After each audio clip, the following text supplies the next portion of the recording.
जय हिंद प्यारे बच्चों। आज की इस वीडियो में हम प्रश्नावली 1.2 का पहला सवाल करेंगे।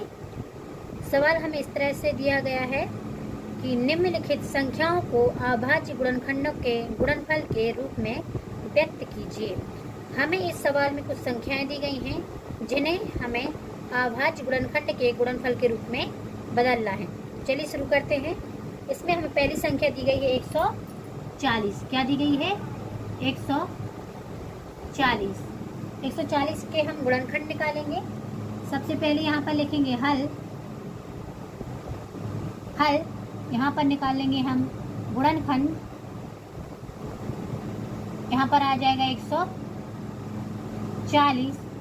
140 में भाग देंगे। यहाँ पर क्या है? शून्य है। शून्य एक सम संख्या है, तो सम संख्या में सम संख्या का ही भाग जाएगा। सबसे पहले हम 2 का भाग देंगे।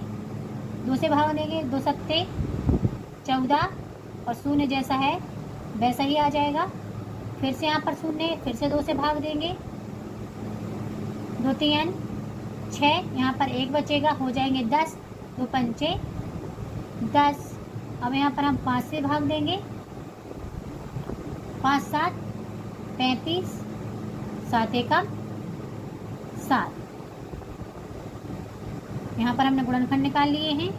अब यहाँ पर लिखेंगे 140 बराबर जो हमने गुणनखंड निकाले हैं उन्हीं को यहाँ पर हमें लिखना है। तो लिखेंगे 2 गुणित 2 गुणित 5 गुणित 7। ये हमारे क्या है? गुणनखंड है। अब हम इनको ऐसे भी लिख सकते हैं 2 के ऊपर 2 की घात। 2 की घात इसलिए लगाई है क्योंकि यहाँ पर 2 कितने बार आया है? 2 बार आया है, तो इसको हम 2 के ऊपर 2 की घात लगा देंगे। गुणित 5 एक ही बार है तो इसके ऊपर 1 की घात आ जाएगी।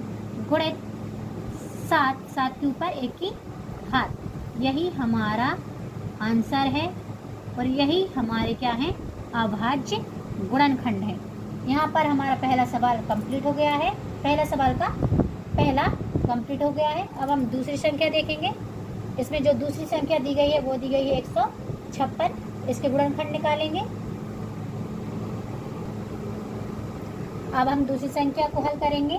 दूसरी संख्या के गुणनखंड निकालेंगे। मतलब क्या दिया है दूसरी संख्या? 156। यहाँ पर लिखेंगे हल। फिर से वैसे ही करना है हमें। यहाँ पर ऐसी लाइन ड्रॉ कर लेनी है और ऐसे करना है। यहाँ पर आ जाएगा 156 आ जाएगा। यहाँ पर हम भाग देंगे। यहाँ पर 6 है, 6 सम संख्या है तो 2 का भाग चला जाएगा।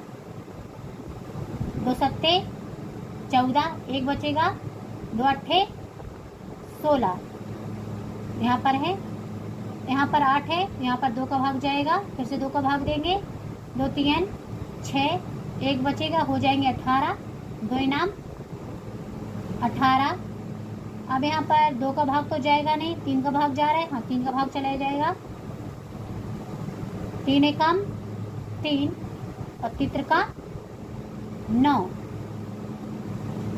13 में 13 का ही भाग जाएगा। 13 एकम 13। यहाँ पर लिखेंगे 156 बराबर 2 गुणित 2 गुणित 3 गुणित 13। इसको हम ऐसे भी लिख सकते हैं 2 के ऊपर 2 की घात गुणित 3 के ऊपर 1 की घात गुणित 13। यही हमारा आंसर होगा और यही हमारे अभाज्य गुणनखंड होंगे। यहाँ पर हमने दूसरे